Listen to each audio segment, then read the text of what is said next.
Sedangkan fungsi zikir yang pertama disebutkan di Quran surah ke-13 ayat ke-28. Ala bi dzikrillahi tatmainnul qulub. Masih ingat qulub jama dari kata apa? Qalbu. Jadi kalau sholat Anda benar, hati Anda tenang. Ciri hati yang tenang, dia bisa mengendalikan nafsu dalam kehidupannya. Sehingga muncul yang baik-baik di sini. Jadi kalau teman-teman sudah sholat 5 kali dalam sehari, tambah dengan sunnahnya, hatinya belum tenang, pasti ada yang kurang tepat dalam sholatnya. Karena jangankan sholat, tempat sholat saja disebut oleh Quran tempat yang menenangkan. Quran surah 2 ayat 125. Wa idh ja'alna al-baita mathabatan lin-nasi wa amna. Dan ingatlah ketika kami tetapkan al-bait, Ka'bah itu di sekitaran Masjid Al-Haram. Begitu Anda ke situ, kata Allah, Anda punya masalah apapun, segelisah apapun di depan Ka'bah, tenang jiwa Anda. Dan hebatnya, lingkarannya disebut dengan masjid. Masjid pun punya aura yang mirip-mirip sama. Gak percaya silahkan. Anda dari rumah datang ke masjid, begitu dibuka pintu masjid, melangkah, ada ketenangan tersendiri. Ada lain teman-teman. Makanya saya beri saran sedikit ya. Ikuti pola sahabat dulu. Itu mereka apapun pekerjaannya, ada pengusaha, ada pedagang macam-macam. Itu kalau selesai bekerja, itu nggak langsung ke rumah Pak, teman-teman. Mereka mampir ke masjid. Begitu keluar dari masjid, yang dibawa itu aura masjid. Dia nyampe rumah itu bukan aura pekerjaan. Kadang-kadang kalau Anda dari pekerjaan ke rumah, itu yang dibawa tuh bayangan pekerjaan, menumpuk macam-macam, sehingga kadang-kadang banyak kegelisahan. Coba mampir, begitu keluar, sudah ada ketenangan dalam jiwa. Enak, tenang. Saking tenangnya masuk, sholat 2 rakaat, lebih tenang lagi. Duduk, atasnya AC, tidur aja gitu kan. Paham ya? Satu. Jadi, cari semua bentuk hubungan dengan Allah, itu akan menguatkan jiwa Anda. Di antara kalimat zikir nanti turunkan, ada sholat, ada baca Quran. Makanya kalau nggak percaya silahkan, Anda sedang gelisah, buka Quran. Sudah, nggak mahal kok, buka mushaf, baca Quran, seketika tenang. Habis itu gelisah lagi. Ya. Kenapa? Belum selesai, baca lagi, minta sampai tenang jiwa Anda. Doa, Quran surah 7 ayat 205, wadhkur rabbaka fi nafsik, doa disebut dengan zikir. Makanya kalau sedang gelisah jangan mengeluh. Nggak ada ayat tentang keluhan. Kalau ada ayat tentang keluhan di Quran, insya Allah saya jadi orang pertama yang mengeluh. Nggak ada teman-teman. Bahkan binatang pun tidak mengeluh dalam kehidupan. Kerjakan. Semut nggak ngeluh. Silahkan cek. Kera tidak mengeluh. Ayam tidak mengeluh. Cek. Nih lihat. Ini ada wajan. Ini ada cacing di sini. Di bawahnya kita kasih api di sini. Maka cacing akan bergerak-gerak. Pindah dia kan? Baik. Kenapa dia bergerak? Bukan panas. Bukan, karena cacing tidak mampu untuk mengeluh. Aduh panas, aduh sakit, aduh. Kalau semua aduhnya kapan dia pindahnya? Pernah dengar? Coba kalau nggak percaya panaskan. Dengar nggak kalimat aduh, nggak ada. Silakan cek, nggak ada. Dia gerak aja supaya menghindar dari kepanasan. Anda itu nggak pernah tuntas masalah bukan karena Anda kurang hebat, barangkali banyak keluhnya. Dan Anda kurang tenang bukan karena kurang kaya, kurang takwanya, ini poinnya. Dan kurang ibadahnya. Itu bagian pertama. Masih ada waktu, masih. 2. Ini. Rumus cepat. 2. Ini indah sekali di Quran. Tadi kata Quran, qad aflaha man zakkaha. Sungguh akan bahagia, tenang orang yang mampu menyucikan hatinya. Baik, ikhwan atau akhwat di atas, kalau nyuci itu pakaiannya dibuang atau kotorannya yang dibuang? Mah, tolong cucikan ya. Iya Pak, palidgun ke sungai. Oh, Masya Allah. Begitu pulang, mana mah pakaiannya? Dicuci, dibuang. Tidak, nyuci, membuang kotornya. Kadang-kadang kotor itu mesti ada untuk nampak yang bersihnya. Sebab kalau kotor nggak ada, yang bersih nggak akan kelihatan. Allah ciptakan marah bukan untuk menjadikan Anda pemarah, tapi supaya sabarnya muncul. Sebab kalau nggak ada marah, nggak akan ada sabar. Kan mustahil ujuk-ujuk tiba-tiba datang kepada saya. Nggak ada hujan, nggak ada angin, nggak ada masalah, tiba-tiba sabar Ustadz, sabar. Saya cuma tanya, sehat? Ya. Karena mustahil teman-teman, mustahil ada kejujuran kalau tidak diciptakan lawannya dusta. Kalau nggak ada dusta, bagaimana bisa mengukur jujur?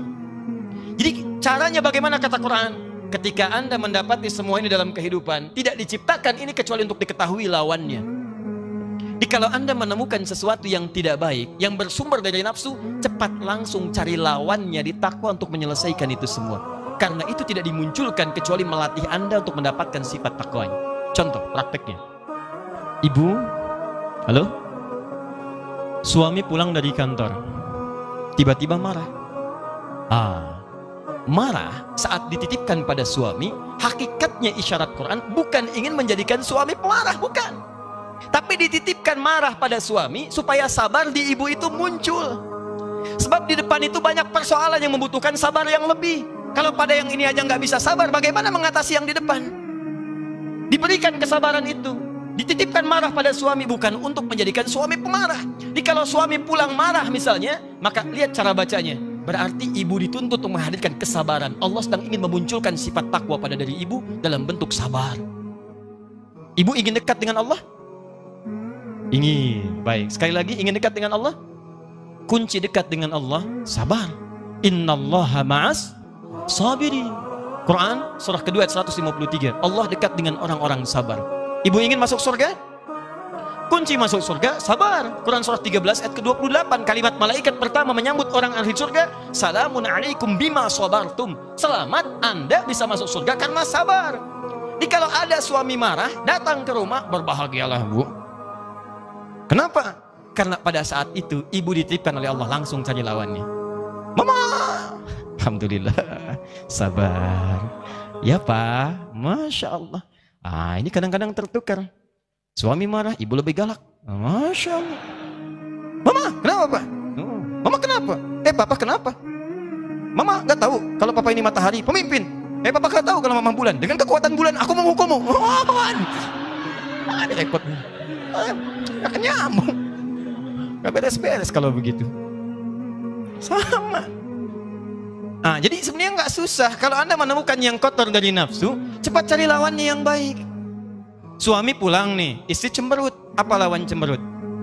Senyum. Jadi begitu Anda pulang ke rumah, lihat istri cemberut gini, Anda tinggal senyum. Assalamualaikum. Dik. Kayaknya kenal. Udah gitu. Ya, cuman memang teorinya mudah, prakteknya tidak sederhana itu. Betul. Ustadz juga sama. Makanya jarang ada ustadz ceramah bawa istrinya, jarang itu. Jarang sekali. Ini live ya. Kita selesaikan di rumah.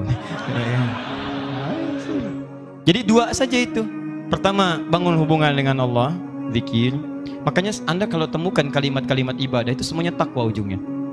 Nanti sebentar lagi puasa. Apa tujuan puasa? Takwa. Quran surah 2 ayat 183, paling kiri sebelah atas. Ya ayyuhalladzina amanu kutiba alaikumus kama kutiba alal ladzina min qablikum la'allakum takwa. Anda mau haji, takwa bekalnya. Quran surah 2 ayat 197, paling kanan sebelah atas. Al-hajju asyhurum ma'lumat, faman farada fihinna al-hajja fala rafatha wala fusuqa wala jidala fil hajj. Wa ma taf'alu min khairi ya'lamuhu Allah wa tazawwadu fa inna khairaz zadi taqwa.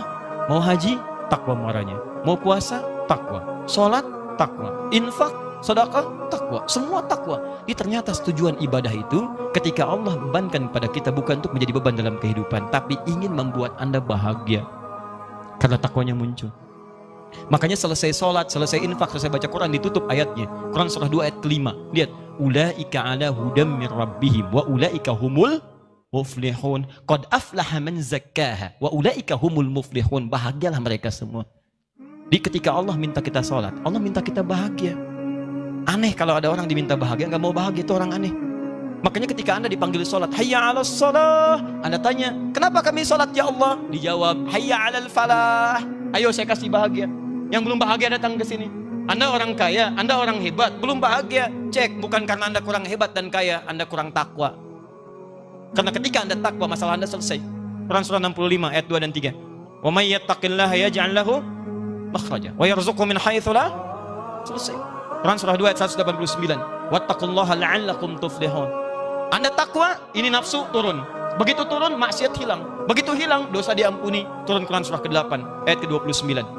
Jelas kalimatnya. Wa may yattaqillaha yukaffir anhu sayyiati. Siapa yang meningkatkan takwanya, maka keburukannya kami akan hilangkan. Hapus. Lihat contohnya. Anda berbuat maksiat, naktar sauda, seperti tinta begini.